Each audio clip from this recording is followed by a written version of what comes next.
entitled On the Nature of the Sentient Organism. The form and organization of a plant results from two spheres of forces only, those that radiate from the earth and those that radiate toward it. The animal and human form and organizations do not result only from these. A plant leaf is exclusively under the influence of those two spheres of forces. The animal lung is also under their influence, but not exclusively so. For the leaf, all configuring forces lie in those spheres. For the lung, forces also exist that exist beyond these. This applies both to the configuring forces that create outer form and to those which regulate the inner movement of matter, giving it a specific direction and either combining or separating it.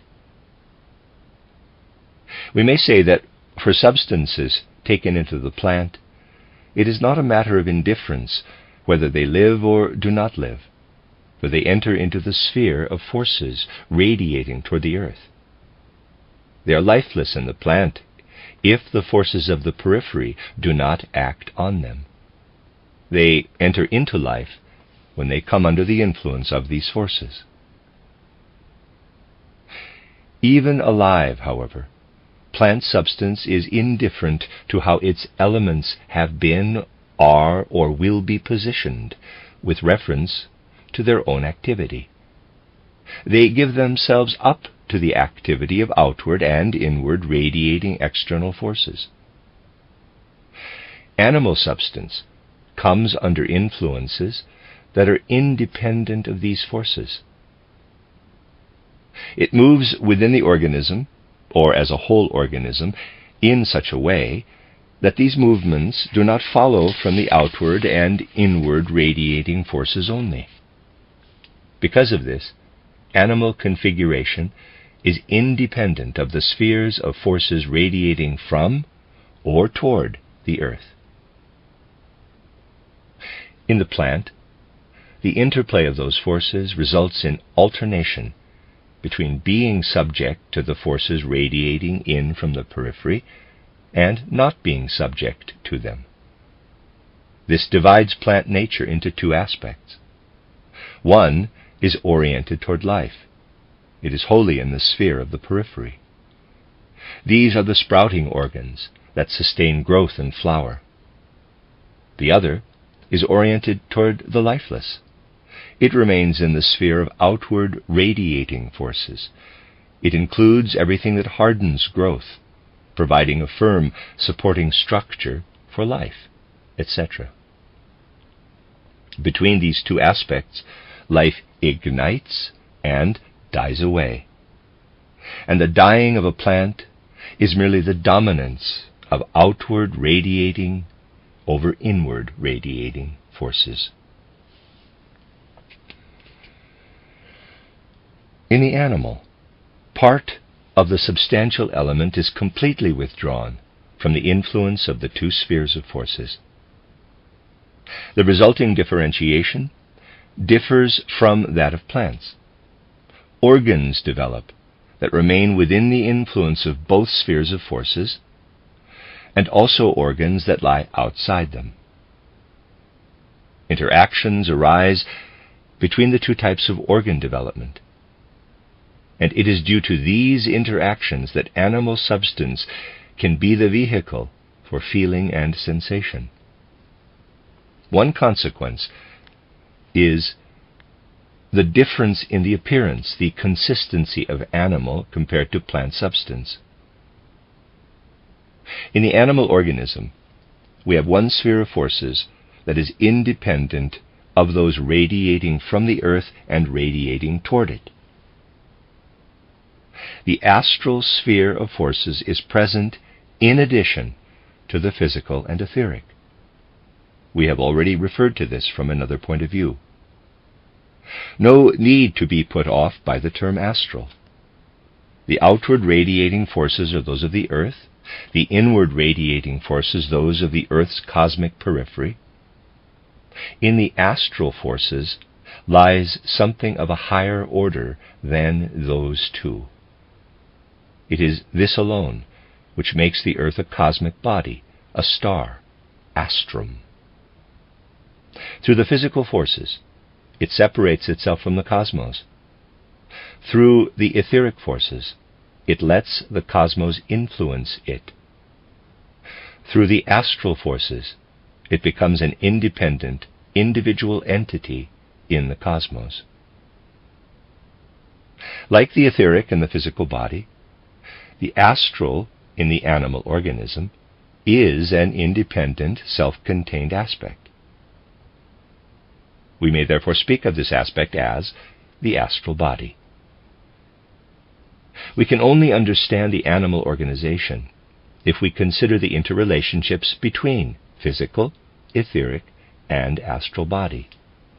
All three are independent aspects of the animal organization.